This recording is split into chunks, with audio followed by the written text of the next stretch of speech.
There's something exciting about going on vacation. It's a chance to escape your routine, explore new places, and create memories that last a lifetime. But sometimes, those memories aren't the kind you want to keep in. Sometimes, a relaxing getaway can turn into a nightmare, a strange encounter, an unexplained event, or a decision that seemed harmless at the time can change everything. Tonight, they'll be sharing 3 terrifying vacation horror stories that still haunt the people who experienced them. Dim the lights, get comfortable, and let's begin. Story 1.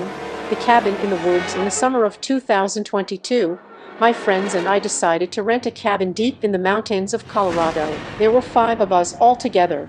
The cabin looked perfect online. It was isolated, surrounded by dense forest, and miles away from the nearest town. That sounded amazing to us.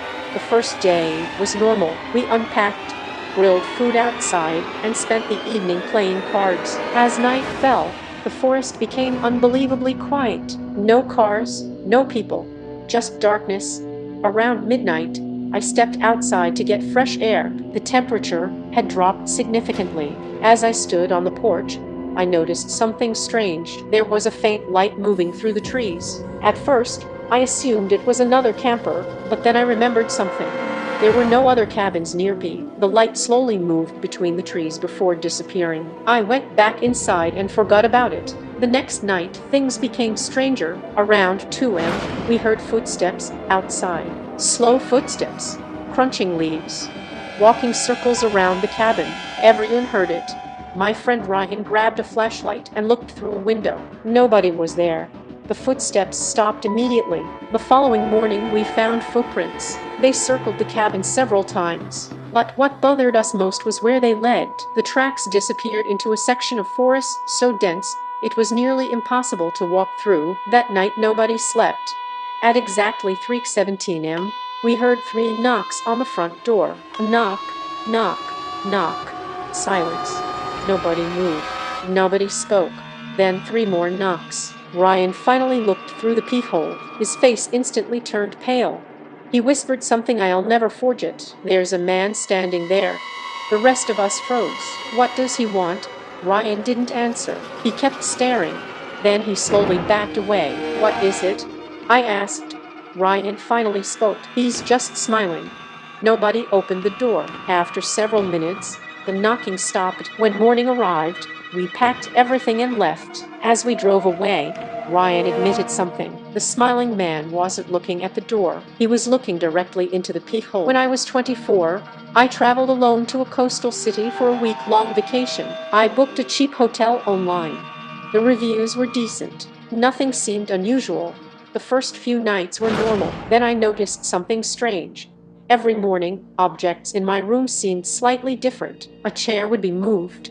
A lamp would face another direction. At first, I blamed myself.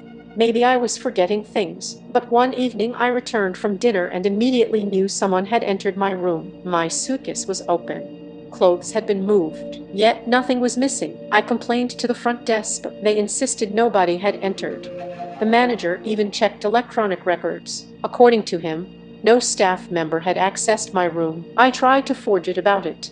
Then came the 5th night. At around 1:30 a.m., I woke up suddenly. I couldn't explain why. The room felt wrong. That's when I heard breathing. Not my breathing, someone else's, very slow, very close. I sat upright. The room was dark. The breathing stopped. I switched on the bedside lamp. Nothing. Nobody. The room was empty. The next morning I requested a different room. The receptionist looked confused. She asked what room I was staying in. When I told her room 814, her expression changed. She quietly informed me that room 814 wasn't supposed to be rented. A maintenance issue had closed it months earlier. I demanded an explanation. She refused to elaborate. I checked out immediately.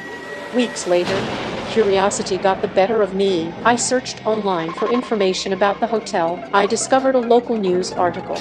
Years earlier, a guest had disappeared from room 814. His belongings remained inside, but he was never found. To this day, I have no idea who or what I heard breathing in that room. In 2021, my family rented a beach house on a remote section of coastline. The nearest neighbor was nearly half a mile away. The location was beautiful. White sand, blue water, perfect weather. Everything seemed ideal. On the second evening, my younger sister noticed someone standing near the shoreline. The person was very far away, just staring toward the house. We assumed it was a fisherman. Hours later, the figure was still there, not moving, just watching. As darkness arrived, we lost sight of them. The next morning, we found footprints. They began at the shoreline and ended directly beneath my sister's bedroom window. That unsettled everyone.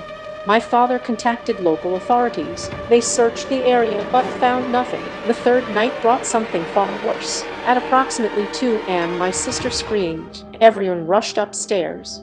She was shaking uncontrollably. She claimed someone had been looking through her window. My father ran outside. Nobody was there. The following evening, we installed motion-activated cameras. At around 3 a.m., one camera activated. My father checked the footage. What he saw made him immediately call the police. A man wearing dark clothing had approached the house. He stood outside each window for several minutes, watching, listening.